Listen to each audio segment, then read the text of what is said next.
Okay, so I have come to the south of England, to Petersfield, which is on the way to Portsmouth, which is somewhere south of London. I don't really know.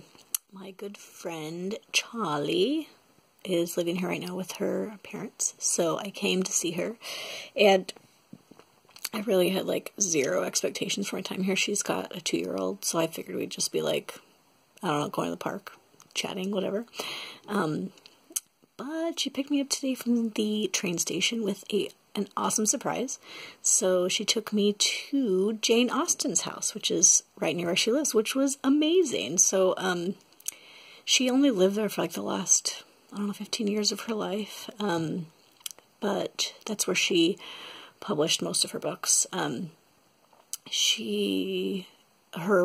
Was taken in because she never married and needed her sister, so it was her sister and her mom and like a good friend of the family,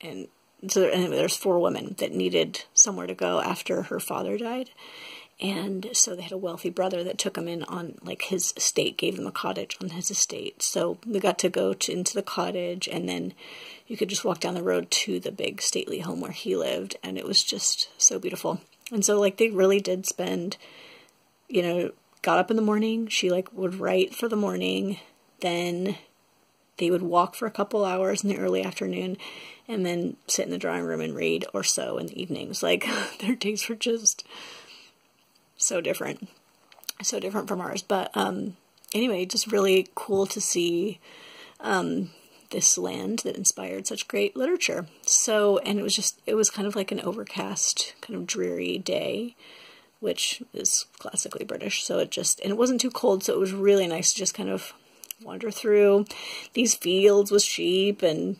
you know, think about Jane Austen and her sister was like wandering around out there. So that was really, really fun. And then, she drove me down to Petersfield, which is actually where she grew up, and showed me the house she grew up in, and we went to this bakery that she worked in when she was like 14, and she like kind of pointed out a bunch of things about her hometown. It's always just fun to like learn about people's homes. I mean, it's really fun to tell people about your hometown, you know, so it was fun to see her get all excited about showing me around her hometown.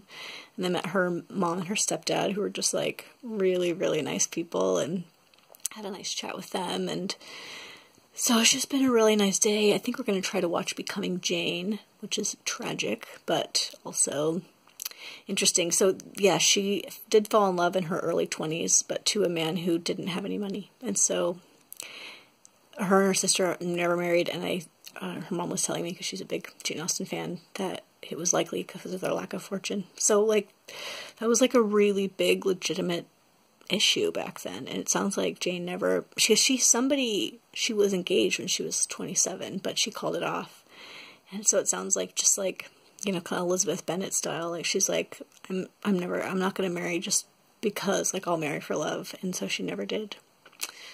Sad, tragic, but I am glad we don't live in those times anymore. That would be crazy, where like your financial status like really determined what you could do, you know? Anyway, so yeah, just such a treat to do that today. I really loved it. Excited to be here in Petersfield.